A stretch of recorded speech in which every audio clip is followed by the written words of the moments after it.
Book 5, The Structure of Shadanakar, Elementals. Chapter 3, Perspective on the Animal World. We are often unaware that our utilitarian view of all living beings has become almost second nature to us. Everything is valued strictly according to the degree to which it is useful to humans.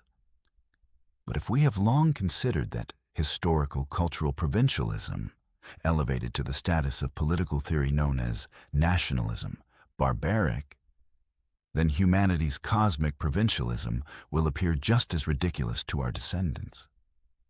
The myth of the crowning glory of creation, a legacy of medieval ignorance and primitive egoism, should in time dissipate like smoke, together with the supremacy of the materialist doctrine that endorses it.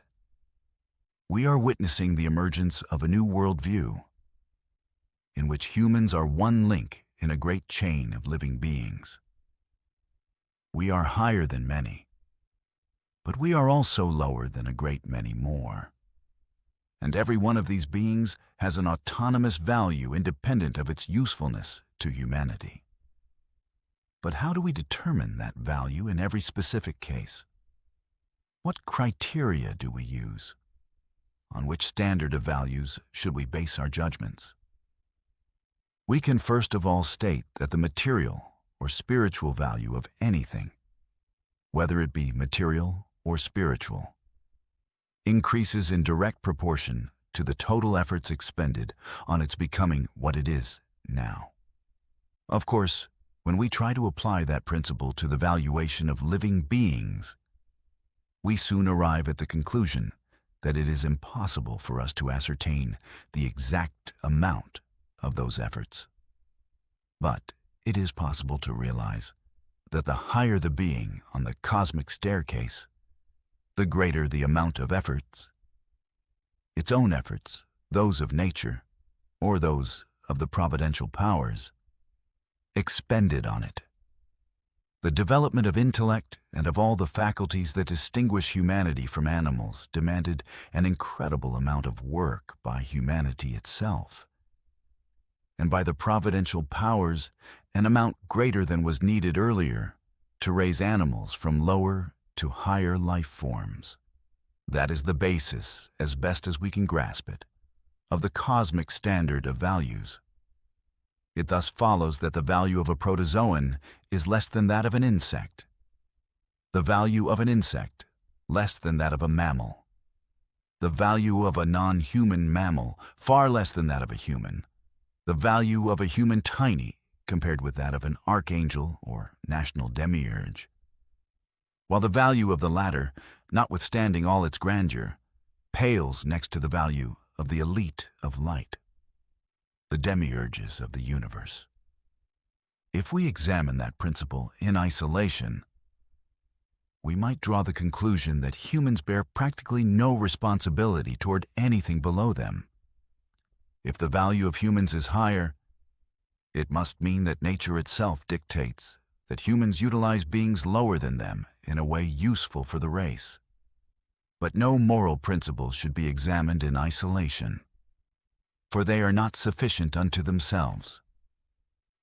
Rather, they enter into a general system of principles that currently define the reality that is Shadanakar. The principle of moral duty could be considered a counterweight to the principle of spiritual value. It has not yet been intuited at levels below humanity, nor was it even intuited at the early stages of humanity. But it can now be given a fairly accurate formulation as follows. Beginning at the level of humans, the duty of a being toward beings below it increases in direct proportion to the level of the higher being's ascent. A duty toward domesticated animals had been laid on humans as early as prehistoric times. This was not merely because humans had to feed and protect them. This was but a simple exchange, a duty in the lowest, material, not moral sense. In return for providing the animal with food and shelter, people either put the animal to work or took its milk or wool or even its life. In the latter case, of course, They violated the natural rate of exchange. The moral duty of early humans was to love the animal they had domesticated and put to use.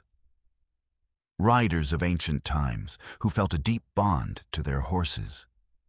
Shepherds who displayed not only solicitude, but also affection for their flocks. Peasants or hunters who loved their cow or dog. All of them carried out their moral duty. That elementary duty has remained the norm for all humanity to this day.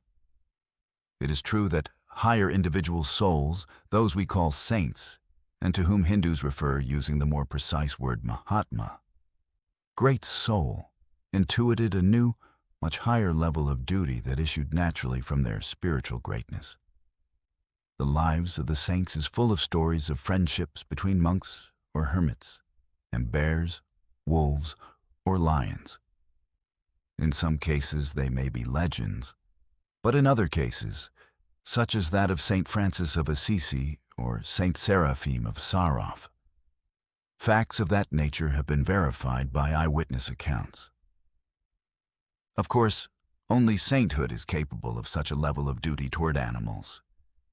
It is not the lot of the greater part of humanity now, just as it was not 3,000 years ago.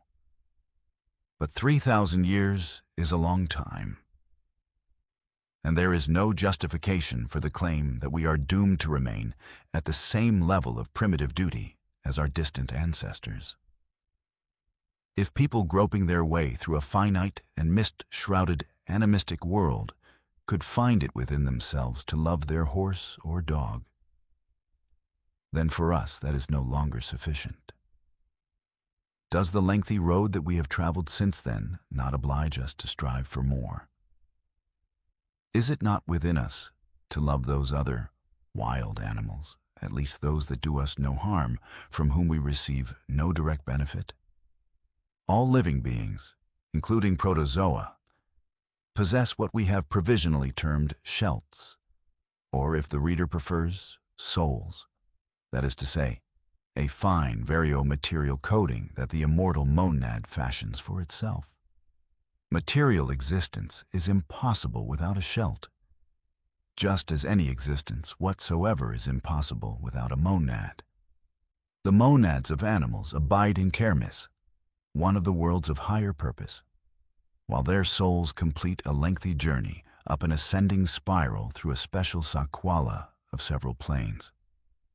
They incarnate here in Enroth, but many of them do not undergo a descent after death. They too live under the law of karma, but it works differently for them. It is only in Enroth that they unravel their knots at an extremely slow pace during journeys of countless incarnations within the limits of their class. The providential powers had originally intended Enroth to be the exclusive abode of the animal realm, that is, of the host of monads that had descended here in shelts, to undertake the great creative task of enlightening the materiality of the three-dimensional plane. Gogtunger's meddling wrecked that original design, increased the complexity of the task, twisted fates, and lengthened time frames to a horrifying degree. That was all accomplished primarily by subjecting organic life in Enroth from its very beginnings to the law of the jungle. Why are almost all baby animals so endearing and cute? Why do even piglets and baby hyenas, let alone wolf or lion cubs, evoke such warmth and tenderness? Because the demonic in animals only begins to make its presence known the minute they are forced to enter into the struggle for survival. That is, when they fall under the law of the jungle. Baby animals in Enroth resemble animals as they appeared in the adjacent world they left when they first came to Enroth. Even snakes were beautiful, vibrant, and extremely playful beings on that plane. They danced, giving glory to God. If not for Gogtunger, in Enroth they would have become even more beautiful, intelligent, and wiser.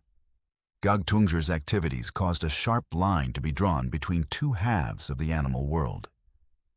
He demonized one half very strongly, placing a low ceiling on their spiritual growth by having them live exclusively off their fellow animals. Predation is, generally speaking, demonic in nature. And in whatever being we encounter it, it means that the demonic powers have already transformed it fundamentally. The other half of the animal world was earmarked as victims of the first half. The predatory seed was not sown in them, so those species limited themselves to plant food. But the struggle for survival in conditions of almost constant flight and concealment from danger has been a terrible hindrance to the development of their intelligence. The providential powers continue to face the task of enlightening three-dimensional materiality.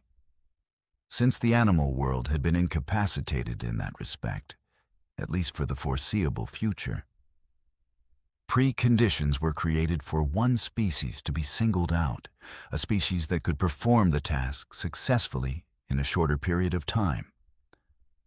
The species was singled out in a manner that resembled a giant leap forward.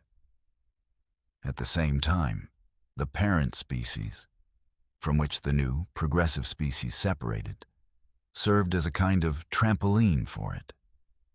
The more humanity leapt forward, the farther back the parent species that had served as a trampoline recoiled. Later, that species evolved into the order of primates, a tragic example of regression. Thus, our leap from animal to human took place at the cost of halting the development of a great many other beings. The more predatory an animal, the more demonized it is. That demonization is, of course, restricted to their shelts and denser material coatings. It cannot affect the monad. But the demonization of the shelt can attain horrifying degrees and give rise to terrible consequences. It is enough to recall what happened to many species of the reptile class. The Mesozoic era was marked by the fact that the reptile class, some of whose members had by that time grown to colossal size, was split into two.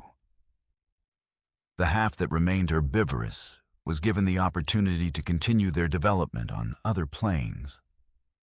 And there now exists a material world, Chimera, where such beings as brontosaurs and iguanodons, which have undergone countless incarnations, now abide in the form of fully intelligent, kindly, and extremely affectionate beings.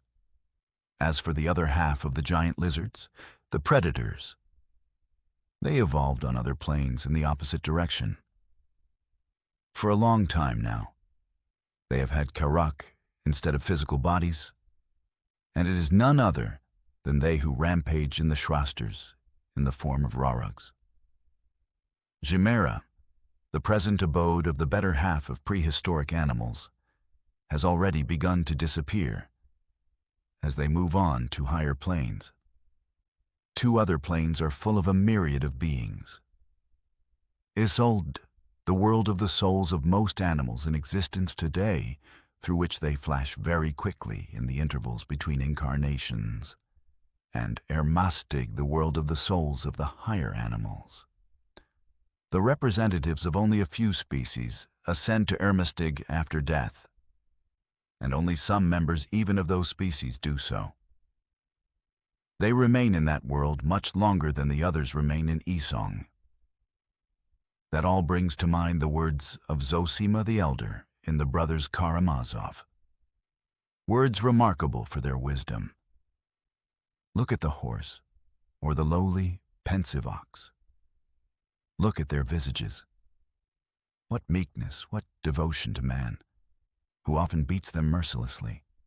What gentleness, what confidence, and what beauty in their visages. To refer to a horse or a cow as having a visage now, that requires the power of true insight. The customary surface of things revealed its depths to the prophetic eye of Dostoevsky, and he saw what the future holds for animals. For a world already exists where the mature souls of many of them, coated in enlightened bodies, are beautiful, wise in spirit, and highly intelligent. All of them will in time attain that world, Hangvila, the highest in the Sakwala, and then rise higher to Fair, Usnorm, and Kermis, Oh, the vile marks of Gautunger's claws can be seen on much else in the animal world. For example, by squeezing together the shelts of some animals, he was able to do them harm in a way for which it is hard to find an analogy on our plane. He did not exactly press or graft them together, but he turned them from individual into collective shelts. The individual shelts of many lower life forms are but short-lived manifestations of that one collective shelt. Such, for example, are most insects, not to mention protozoa. The individual shelt of a fly or a bee, for example, is, in a manner of speaking, only a tiny swelling on the surface of the collective soul. If a bee or fly dies here in Enroth, the swelling disappears back into the communal shelt of the swarm of bees or flies. The world of the collective souls of insects and protozoa is called Nigoida. There, the collective souls, especially those of bees and ants, are endowed with intelligence. In external appearance, they resemble the beings that embody them in Enroth, but they are larger and more imbued with light. Some of them, at present, only a few, ascend higher, to Hangvilla, and there become beautiful and wise, even acquiring a certain magnificence and nobility. Hangvilla is the great Zatomis common to the entire animal world, and from there, the animal's enlightened souls ascend through fire directly to Usnorm itself, where they take part in the eternal liturgy of Shadanakar. What will seem even stranger concerns not live animals, but some children's toys. I am referring to the teddy bears, stuffed rabbits, and other toy animals everyone knows and loves. Each one of us loved them in childhood, and we all experienced the same sadness and pain when we began to understand that they were only the work of human hands, and not really alive. But happily, children who cling faithfully to the belief that their toys are alive and can even speak are closer to the truth than we are. Using our higher faculties, we could in such cases witness a singular creative process. At first, such a toy has neither an ether, nor an astral body, nor a shelt, nor, of course, a monad.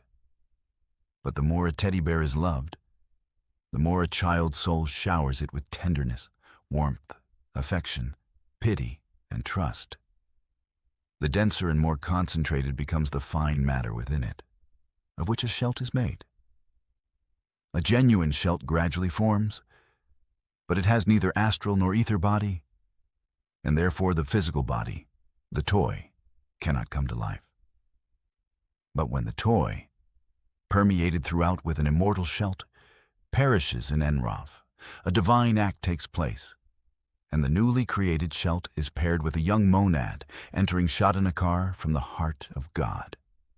Among the souls of the higher animals that are coated in astral and ether, an astonishing being makes its appearance in Ermastig, a being for whom those same coatings are to be fashioned there.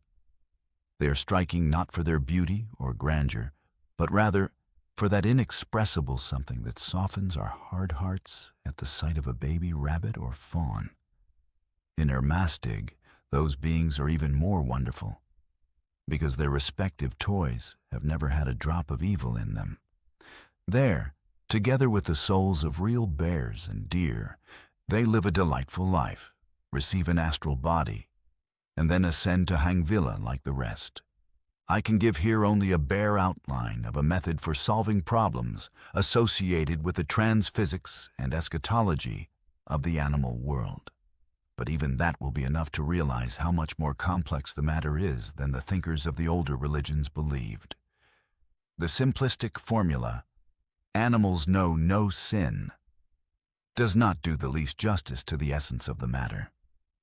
If in the given case, sin refers to the state of sexual consciousness in which a feeling of shame and the idea of a prohibition on certain kinds of sexual activity are lacking, then animals truly do not know sin.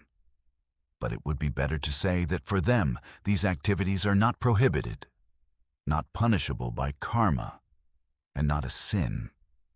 On the other hand, The concept of sin encompasses an area infinitely broader than just sex. Malice, cruelty, unfounded and unbridled anger, bloodthirstiness, and jealousy are the sins of the animal world. And we do not have any facts based on which we could judge the extent to which one or another animal is conscious of the wrongness of such actions. In addition, that does not resolve the question of whether or not such a prohibition exists for them. It is absurd to assume that a law comes into effect only when it is cognized. No one before Newton knew of the law of gravity, but everyone and everything has always been subject to it. It matters not whether animals are conscious of a higher law or not, whether they have a vague intuition of it or no intuition at all. Causality remains causality, and karma remains karma. As far as I understand, a hungry lion that kills an antelope does not incur individual guilt, since the killing was a necessity for it. But it does incur the guilt of its species or class, the ancient guilt of all predators. But a tiger with a full belly that attacks an antelope out of excessive bloodthirstiness and malice incurs individual guilt as well as the guilt common to the species, for it was not driven by necessity to kill its victim. A wolf that, in defending itself from dogs, kills one in the fight is not guilty individually, but it is guilty as a member of a predatory species whose ancestors at one time elected to evolve in that direction. We are dealing here with a kind of original sin. But a plump, well-fed cat that amuses itself by playing with a mouse is guilty of both original and individual sins, because there is no call for its actions. Some will say I am applying human, even legalistic concepts to the animal world. But the concept of guilt is not only a legal concept, it is also a transphysical, metahistorical, and ontological one. The nature of guilt can vary between natural realms and hierarchies, but that in no way means that the concept itself and the reality of karma behind it are applicable to humanity alone. The secular era of thought also has failed to introduce any new ideas to the question. To the contrary, the dominant attitude toward animals in modern times began to form from two opposing principles, the utilitarian and the emotional. The animal world has been divided into categories based on the relationship a given species has with humans. First of all, of course, come pets and domesticated animals. People take care of them and sometimes even love them. If a cow falls sick, they shed tears over it. But if it stops giving milk, they take it away with deep sighs to a certain place where their beloved animal is converted into so many kilos of beef. With childlike innocence, farmers then feed off the meat themselves and feed it to their households. The second category includes a large segment of wild animals, as well as fish. People do not domesticate them. They do not lavish care on them, but they simply trap or hunt them down. The matter is simple with the third group, predators and parasites. People kill them whenever and however they can. A fourth group comprises wild animals, birds in particular, that show their usefulness by killing harmful insects and rodents. That category is permitted to live and multiply. And in certain cases, for example, starlings or storks, they are even protected by law. As for all the other animals, from lizards and frogs to jackdaws and magpies, they are sometimes caught for scientific purposes or simply for the sport of it. Children may throw rocks at them, but it is more common for people, from the heights of their greatness, simply not to notice them. That is an outline, albeit very rough, of the utilitarian attitude toward animals. The emotional attitude of most of us consists of the feeling of sympathy, real attachment, or aesthetic pleasure toward one or another species, or toward individual animals. In addition, many humans are also endowed, thank heavens, with a general feeling of compassion for animals. That compassion is largely responsible for the laws in many countries concerning the treatment of animals and for the operation of a network of volunteer associations devoted specifically to promoting the humane treatment of animals. The emotional attitude, in conjunction with such a powerful ally as the utilitarian concern that commercially valuable species not be completely exterminated, has made the establishment of wildlife parks possible. And certain exceptional parks have no utilitarian purpose whatsoever. For example, the feeding stations for pigeons that can be found in many places.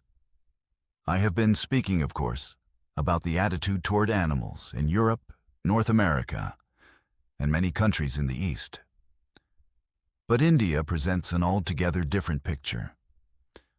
Brahmanism, as we know, has long forbidden the consumption of various kinds of meat, has practically reduced the human diet to dairy and vegetable products, has declared work in leather and fur sinful and impure, and has proclaimed the cow and certain other species holy animals. And they should be applauded for it. Europeans, of course, are at turns amused and exasperated by the spectacle of cows wandering freely through bazaars, helping themselves to anything that catches their eye in the stalls. I do not dispute the fact that the religious worship of the cow is a specific feature of the Indian worldview alone, and cannot be an object of imitation in our century. But the feeling that underlies that worship is so pure, so lofty, and so holy that it itself deserves our respect. Gandhi did a fine job explaining the psychological roots of the worship of the cow. He pointed out that in the given case, the cow represents all living beings below humanity. A humble reverence for the cow and service of it in the form of disinterested care, affection, and decoration are an expression of the religious idea and moral sense of our duty toward the world of living beings, of the idea of helping and protecting all that is weak or below us, all that has not yet succeeded in developing into higher forms. Not only that, but it is also an expression of a mystical sense of the profound guilt shared by all humanity toward the animal world. For humanity was singled out from animals at the cost of the retardation and regression of those weaker than us. We were singled out, and, having been singled out, compounded our guilt by mercilessly exploiting those weaker than us. Over the centuries, our shared human guilt has snowballed and has lately assumed vast proportions. Glory to those people who have been able to rise to such understanding, not just in the minds of a few, but in the conscience of millions. What idea or ethic can we, who boast of our centuries-long profession of Christianity, put forward to match that ethic? There was an incident in my life that I must speak of here. It is a painful memory, but I would not want anyone, based on this chapter about animals, to form an image of the author that he does not deserve.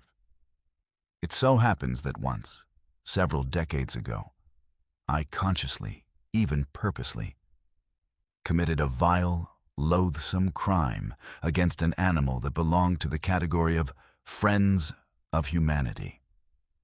It all happened because I was at that time going through a phase, or rather, an inner detour that was most dark. I decided to enter into, as I then put it, the service of evil. An idea so naive as to be stupid.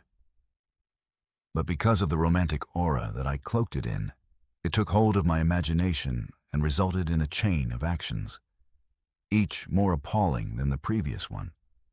I was seized by the desire to find out if there really was an action so base, petty, and inhumane that I would not dare to carry it out. I do not even have the excuse that I was a thick-headed child or had fallen in with a bad crowd. There was no such crowd in my social circle. and I had reached the age of majority and was even a university student. How and on what exact animal the action was carried out is here immaterial. But carried out it was.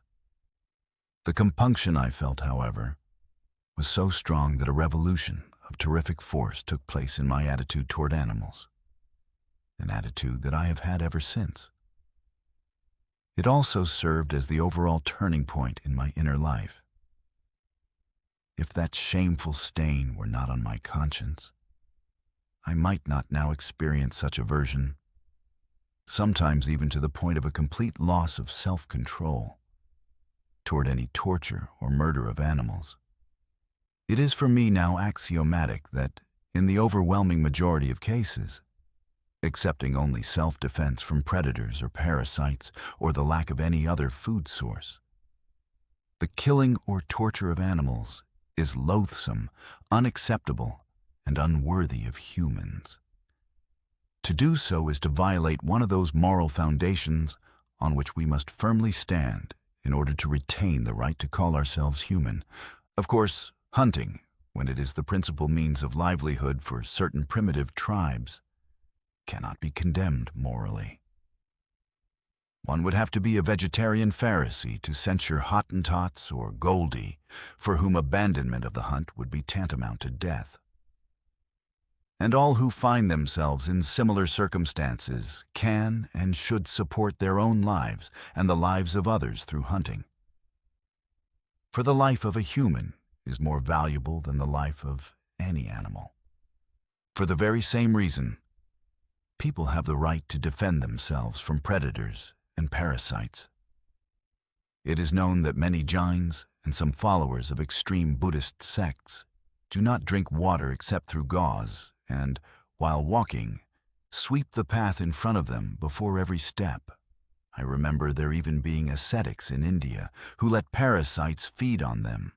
What better example is there to show how any idea can be carried to absurd extremes?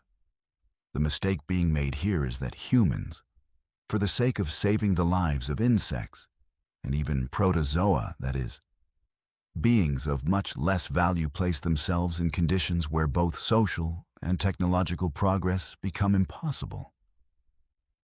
All forms of transport would have to be abandoned, since they cause the death of multitudes of tiny beings.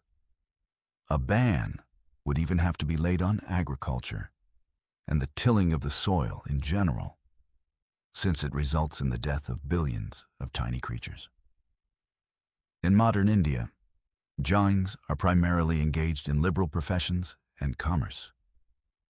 But what would they do if the majority of humanity adopted their outlook on life? Of course, such an outlook whereby a low ceiling is placed on the ascent of humanity cannot be right.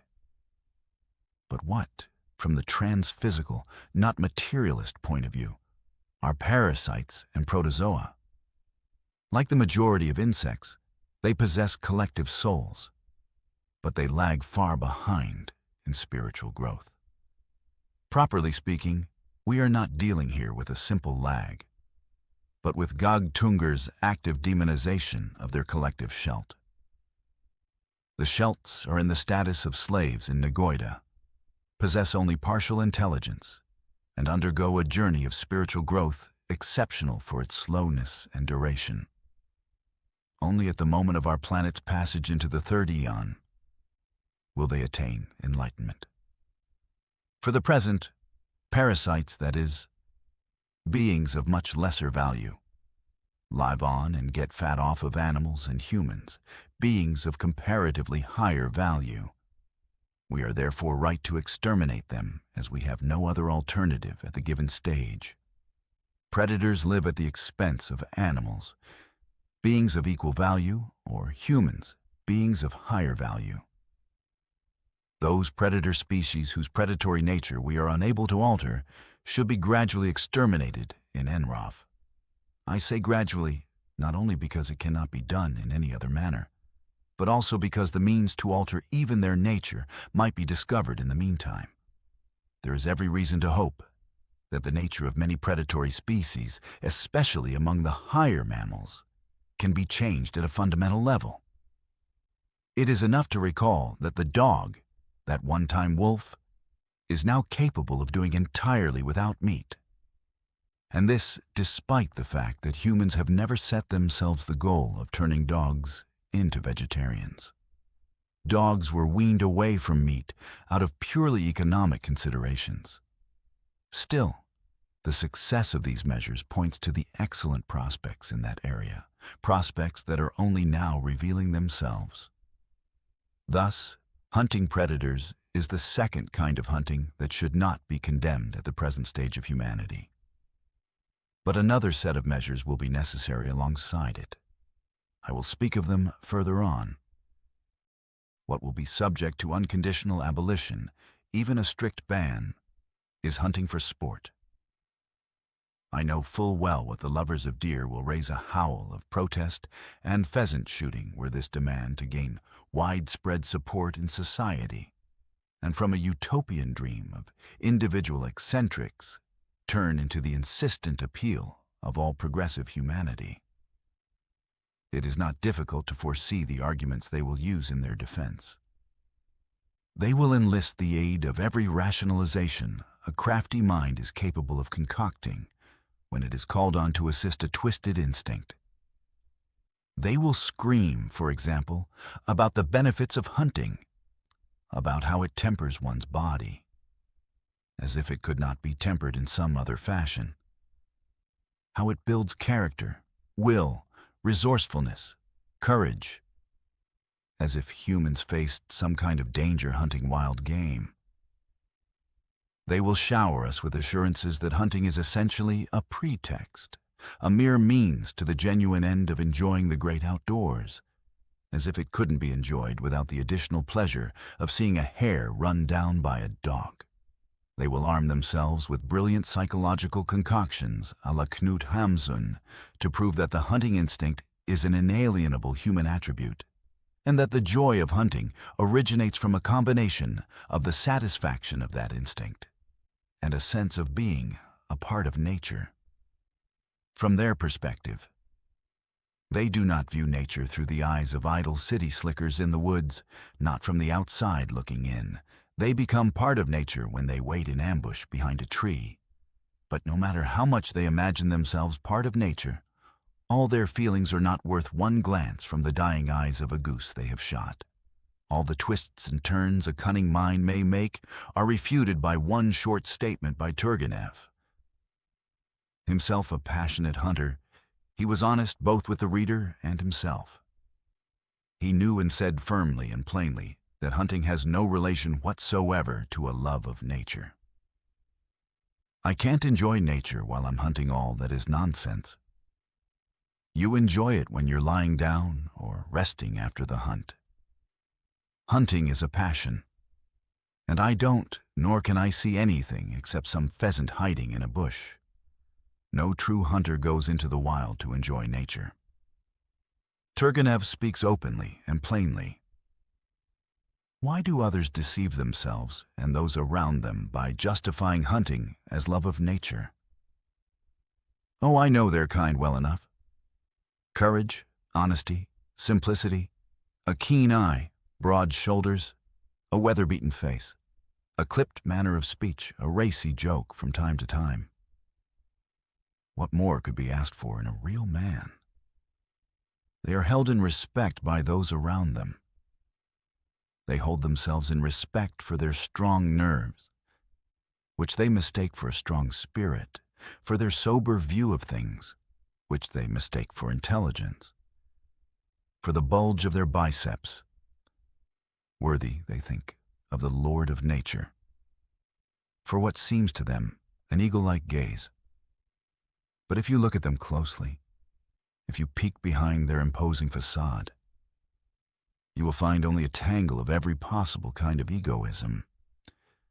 They are courageous and brave because they are physically strong males and because their infatuation with their own greatness does not permit them to exhibit cowardice.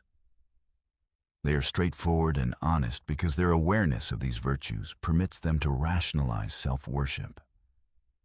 And if their eyes, having witnessed so many death agonies of the beings they have killed, remain as clear and bright as a cloudless sky, then it is not to their credit, but to their shame. Oh, you will not find their kind among the inhabitants of the taiga or the pampas, whom they wish to resemble. They want everyone to admire how they have so successfully harmonized within themselves the cultivated European and the proud child of nature. But the truth is that they are a product of urban civilization, just as rational, self-centered, cruel, and sensual as that civilization. But one half of their being yields to the atavistic pull of long-past stages of civilization. You encounter such people more than you would like among physicists, biologists, journalists, business people, government officials, artists, and even great scholars. There is a powerful current in the world literature that has been created by such people or by those who are of kindred spirit. It weaves through the novels of Knut Hamsun. It surges into the stories of Jack London. It seethes without restraint in the poetry and writing of Kipling. And in a poisonous rivulet, it spoils the genuine love for nature in the otherwise delightful essays of Prishvin. The justification of cruelty as a so-called unavoidable law of nature. The cult of anthrocentrism. The ideal of the strong predator. The heartless attitude toward all living beings that is masked by a romantic spirit of adventure and travel, and sweetened by poetic descriptions of the natural surroundings. It is high time to call such things by their rightful names.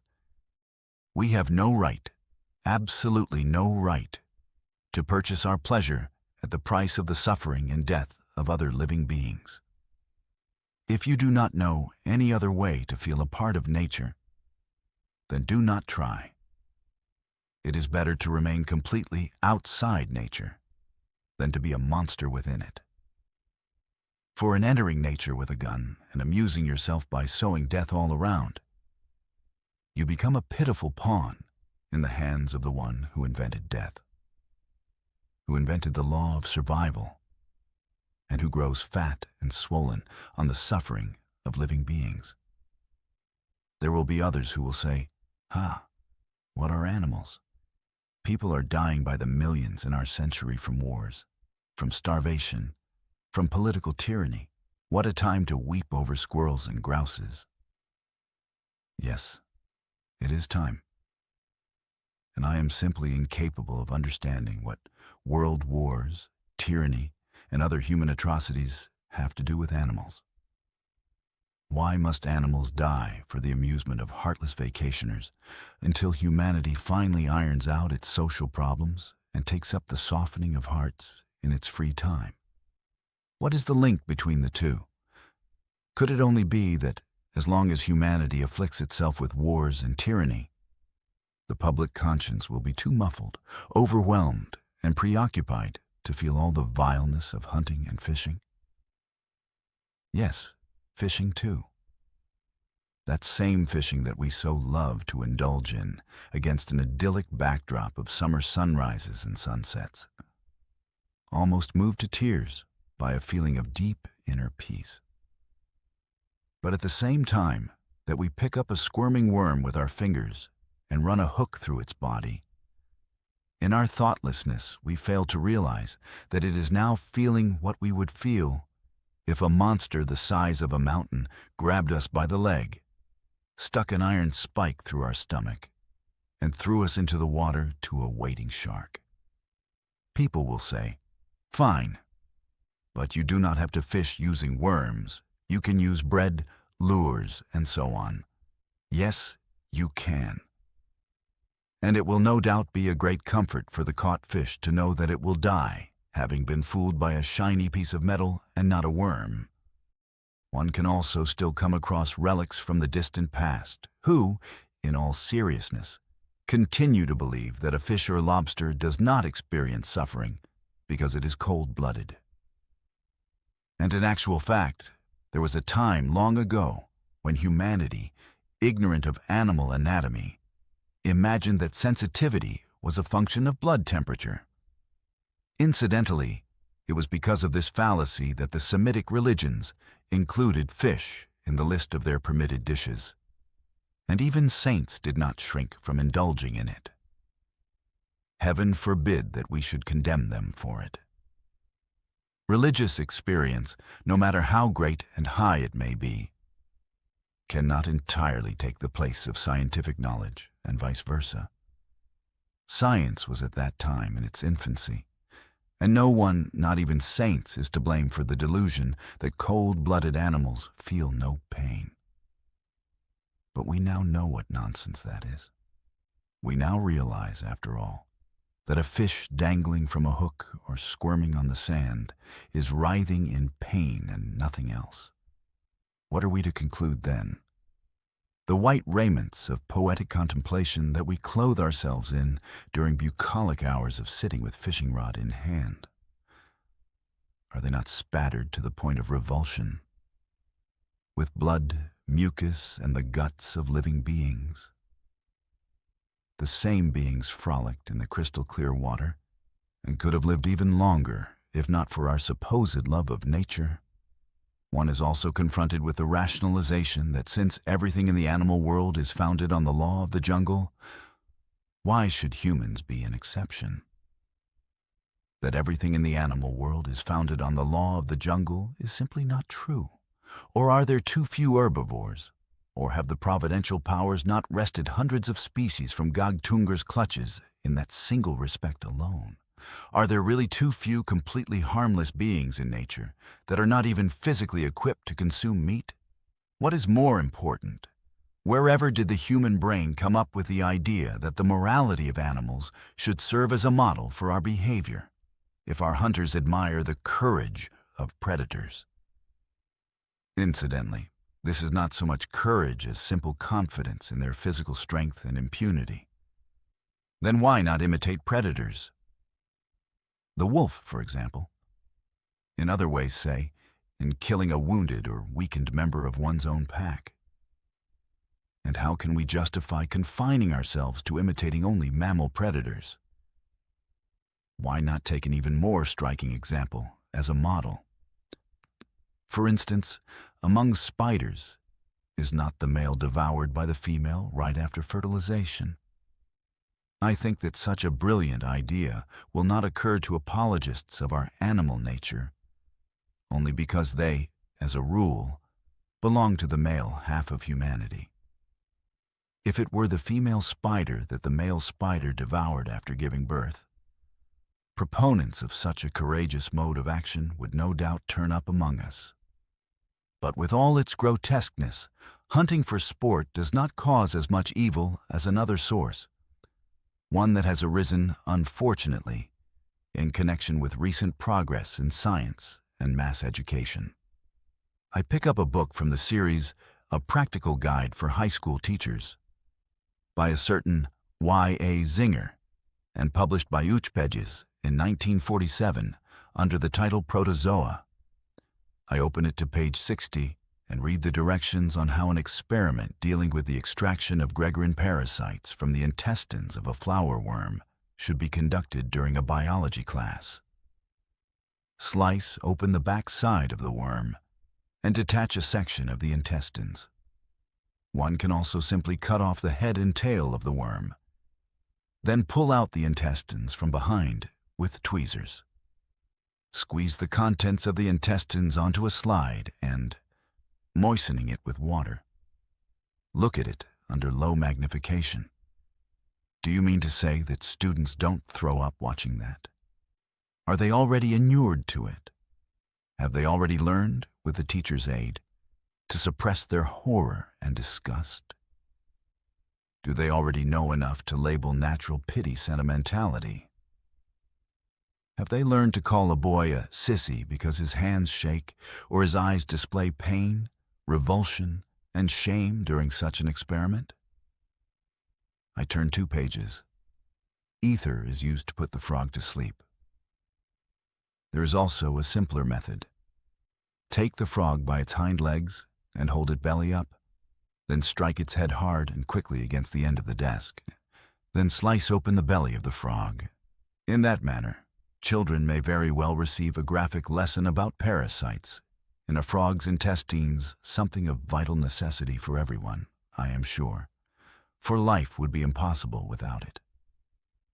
But the pedagogue and lover of simpler methods no less graphically demonstrates human vileness as well. I have not yet addressed the essential question of whether the natural sciences can manage without experiments on live material.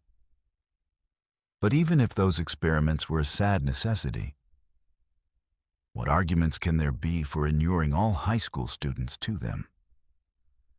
No more than 20% of those children go on to a post-secondary course of study in the natural sciences or medicine.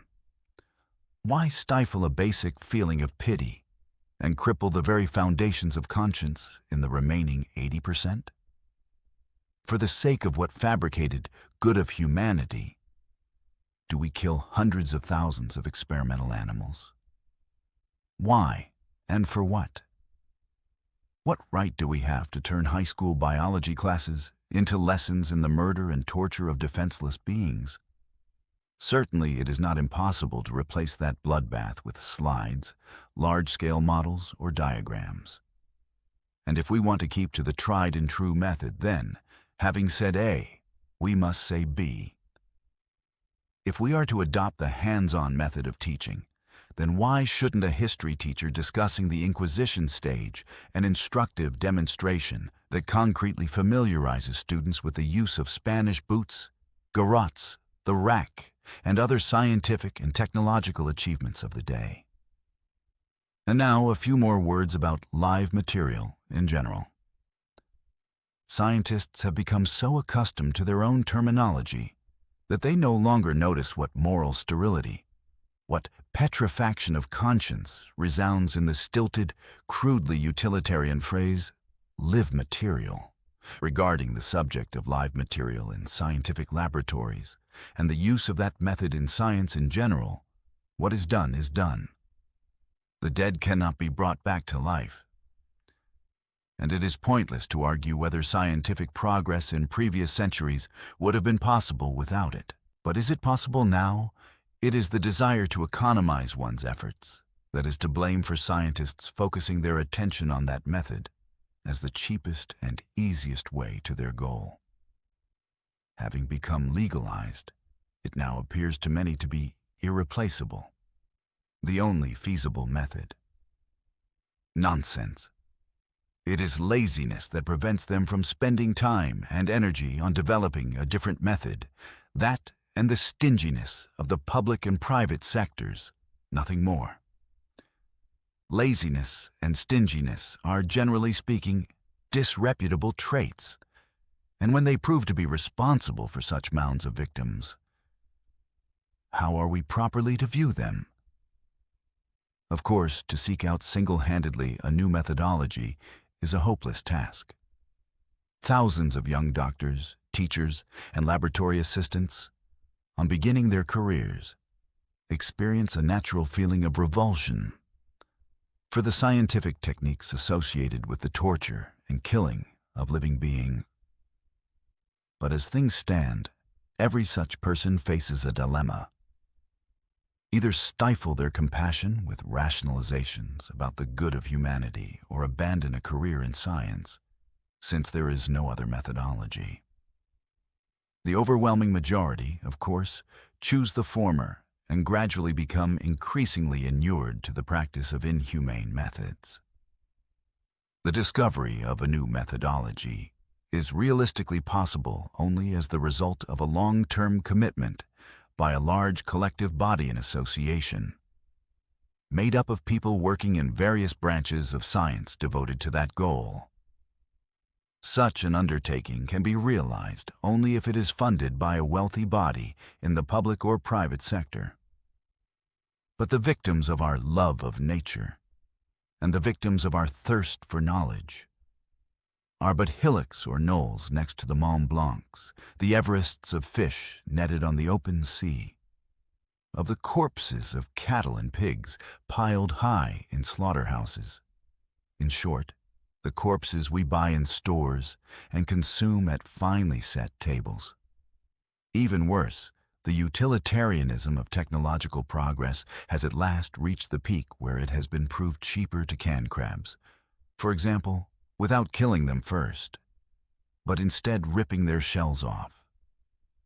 At the same time, they are alive, cutting off their claws, and throwing what's left of the half-alive crab back into the sea to be eaten by some passing fish.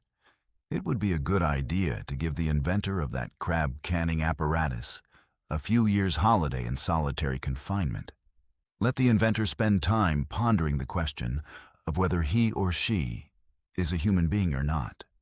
And it would be even more gratifying to have the enterprising industrial manager, thanks to whose zealousness those torture devices for crabs and lobsters were adopted by the industry, on the other side of the wall, in the next cell, on vacation from money-saving concerns.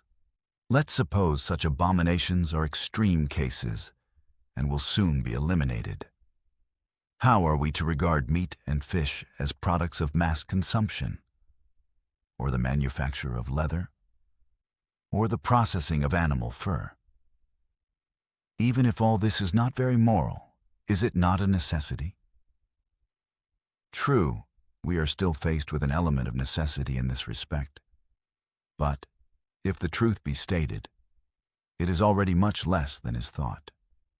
It can be said that we are approaching a level of scientific and social progress, thank heavens, where nothing will remain of that necessity but painful memories.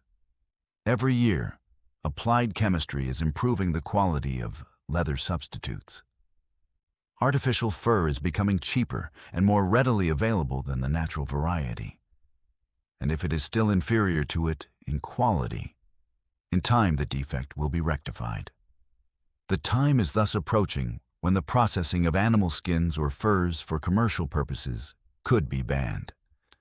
What is truly the most difficult question is the problem of fish and meat, which many people consider necessary for their health.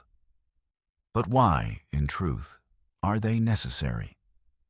It is not meat or fish per se that are necessary, but a definite quantity of carbohydrates, proteins, and calories. But we can supply our body with them through other kinds of food: dairy products, cereals, fruits, and vegetables. It is ridiculous to pretend that we are unaware of the existence of millions of vegetarians who live healthy lives. All of us are also well aware that for thousands of years, a nation of millions has existed that consumes hardly any meat, a fact that is unpleasant for our conscience, but true. More nutritional substitutes will no doubt be required to make up for fish and meat dishes in a northern climate than in tropical India. It is also true that at present, such nutritional substitutes cost more and are therefore not within everyone's budget. The solution to the problem thus consists in raising the overall standard of living. But it has become a truism, after all, that humanity's prosperity increases along with progress. And the time is not far off when such nutritional substitutes will be affordable for everyone. A program, a chain of step-by-step measures, thus begins to take shape. A program that will become realizable after the rose of the world's ascension to power. The first set of measures will be carried out without delay. 1. A ban on painful methods of killing animals, whether in industry or anywhere else. 2. A ban on experiments on live material in schools or anywhere else, except specially designated scientific institutions. 3. A total ban on experiments on animals without the use of soporifics or anesthetics. 4. The establishment and funding of large scientific bodies for research into and development of a new experimental method in science. 5. The restriction of sport hunting and fishing to the extermination of predators. 6. A revamping of the educational system that would ingrain a love for animals in primary and secondary school students.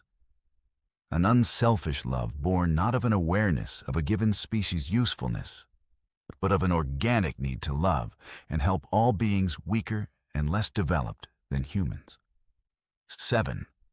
Widespread promotion of the new attitude toward animals. But the core of the new attitude will not only entail protecting animals from torture and murder by humans. That is only its negative side, and there is nothing new there.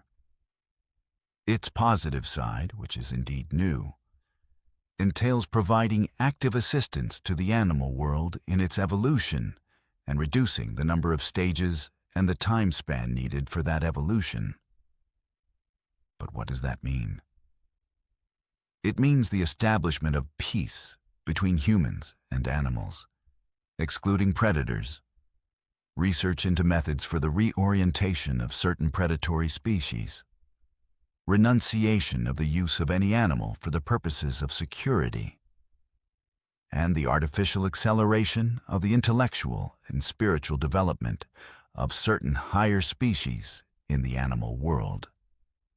Enormous funds will have to be invested in the development of zoo psychology. Fine. No amount of funds can make amends for the evil we have done to the animal world over these thousands of years.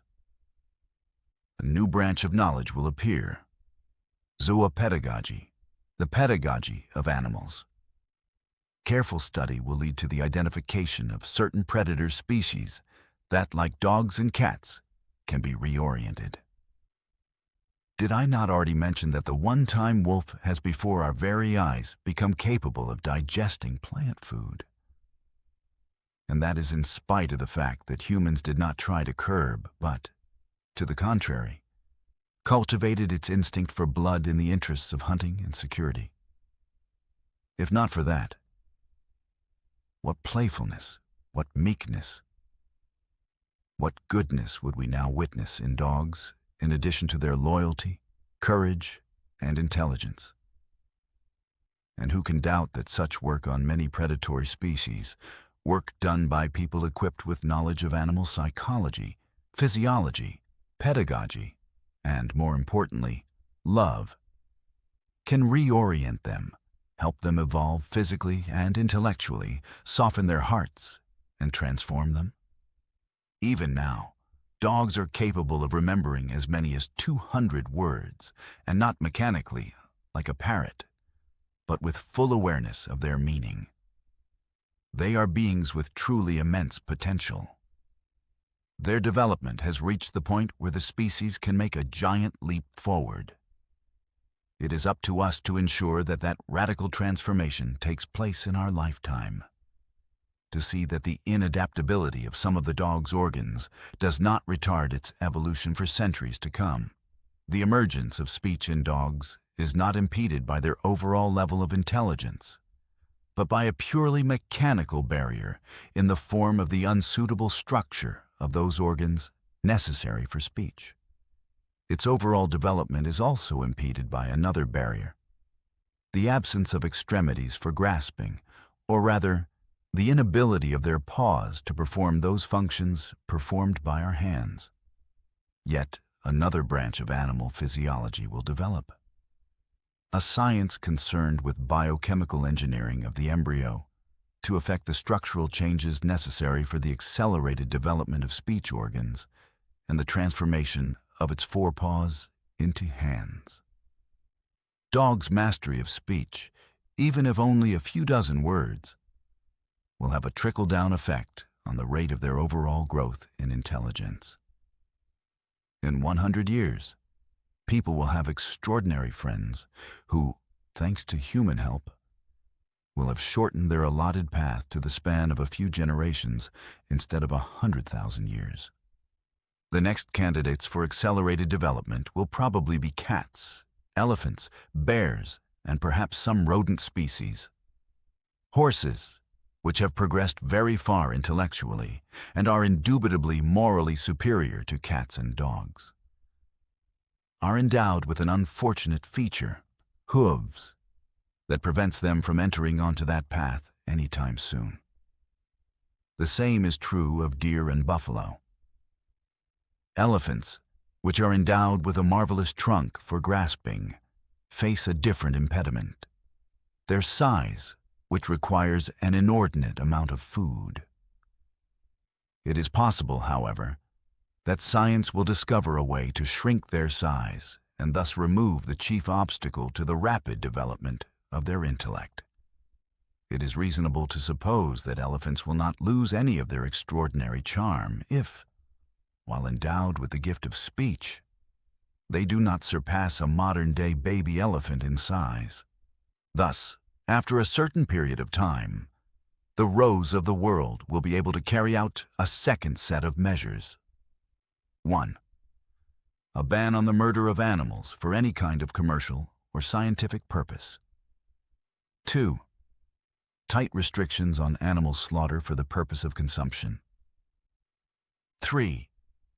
The designation of large tracts of land as wildlife parks in all countries, so that animals that are not domesticated may live in their natural habitat. 4. Freedom of movement, both in nature and in populated areas, for both traditionally and recently domesticated species. 5. The coordination of the work of zoopedagogical institutes on a global scale, the prioritization of that work, and research into endowing the higher animals with the gift of speech. 6. Particularly careful research into artificially weakening the predatory nature of certain animals. This is how the creative work of elevating animals will proceed. Work that is selfless, not prompted by narrow material interests, but by feelings of guilt and love. It will be a growing love that will be too broad in scope to confine itself to humans alone. It will be a love that will find solutions to problems that now appear insoluble. For instance, where will we find room for all those animals if humans stop killing them en masse? Will not the same thing happen on a global scale that happened with rabbits in Australia, where they multiplied at an alarming rate and became the scourge of agriculture? But those fears resemble Malthusianism extrapolated to the animal world. It is impossible at present, of course, to envision the measures that will be discovered and undertaken in that regard by our descendants. At the very worst, specific quotas will have to be set. If they are surpassed, then society at the end of the 21st century will be forced to resort to the artificial regulation of animal birth rates. There is, however, reason to hope that the problem will be solved differently, in a manner that is impossible to foresee at the current level of science, technology, economics, and morality. But even were there to be quotas, it would still be an infinitely lesser evil than what is taking place now. The sum of suffering caused by humans would be greatly reduced, and that is, after all, our goal. The sum of good done will correspondingly increase, becoming what the Hindus speak of as Pram Sagar, an ocean of love. The proverbial image of the lion lying down with the lamb or child is not at all utopian. That will come to pass. It was an intuition granted to great prophets who knew the heart of humanity. The descendants of modern-day hares and tapirs, leopards and squirrels, bears and crows, giraffes and lizards will not dwell in cages or even in wildlife preserves, but in our cities, parks, groves, and meadows. They will not fear people, but will show them affection and play with them, working together with them on improving the natural and cultural environment and on fostering their own self-development. By the next century, economic prosperity will reach almost incredible levels, and feeding those gentle, peaceful, affectionate, and intelligent beings will pose no problems. And generations to come will read with a shudder of how, not so long before, humans used not only to eat the corpses of animals they themselves had killed, but even took pleasure in hunting them down and cold-heartedly murdering them. Thank you for listening. Why not to subscribe for more?